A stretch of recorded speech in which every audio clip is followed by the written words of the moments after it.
Okay, brothers and sisters, good evening. God's mercy always takes precedence in God's dealing with us, human beings. Awa ang laging nangingibabaw sa Diyos sa kanyang pakikitungo sa ating mga tao. Agree ba kayo? Is that correct? That is clear in today's readings. God's mercy takes precedence over the destiny of man. That is clear in the first reading. King Hezekiah was already about to die. His journey here on earth was about to end. That's why God sent prophet Isaiah to Hezekiah to tell him, put your house in order, for you are about to die. You shall not recover. So mamamatay na siya. Talagang takdang oras na niyang mamatay. That is his destiny.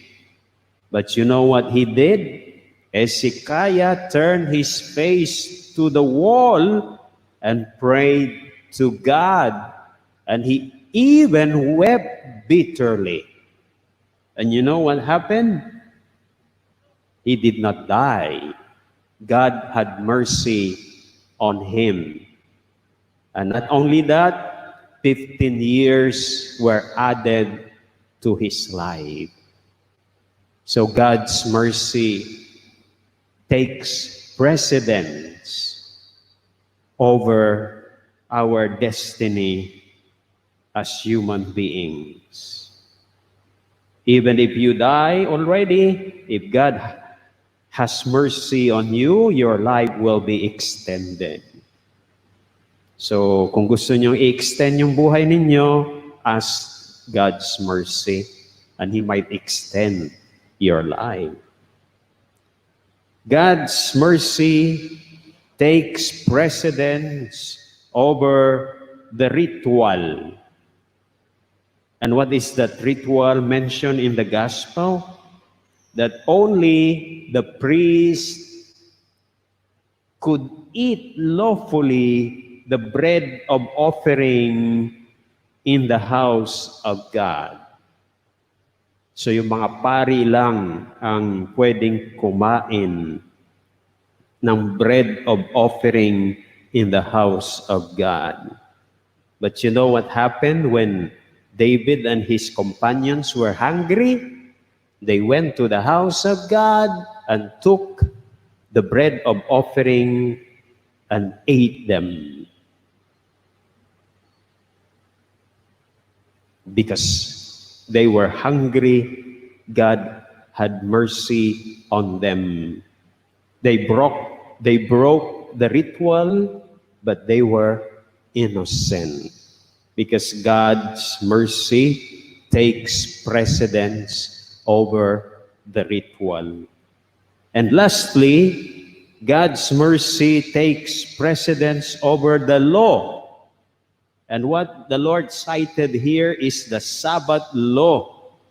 That according to the Sabbath law, the priest serving in the temple, ano bang ginagawa ng mga pari? Offering sacrifice in the temple on the Sabbath day, violate the Sabbath law, but they are innocent. Of course, sino ang mag-offer ng sacrifice kung kahit yung mga pari ay hindi pwedeng mag-offer ng sacrifice because it is the Sabbath and they are not supposed to work. But here again, God's mercy takes precedence over the Sabbath law. So the same principle applies to the disciples of our Lord who were hungry, and they were in the field of grain on a Sabbath. And because they were hungry, they began to pick heads of grain and ate them. So when the Pharisees saw this, they said to our Lord, "Your disciples are doing what is unlawful to do on the Sabbath." But here again, God's mercy takes precedence over the Sabbath law in response to human hunger. So that is our God who always desires mercy for us. That's why His mercy always takes precedence over our human destiny, over the ritual, and over the Sabbath law. So, in the same way, in our dealing with one another, I hope we are also like God. Mercy always takes precedence in our dealings with one another. Because the Lord said, "Not sacrifice, but mercy I desire."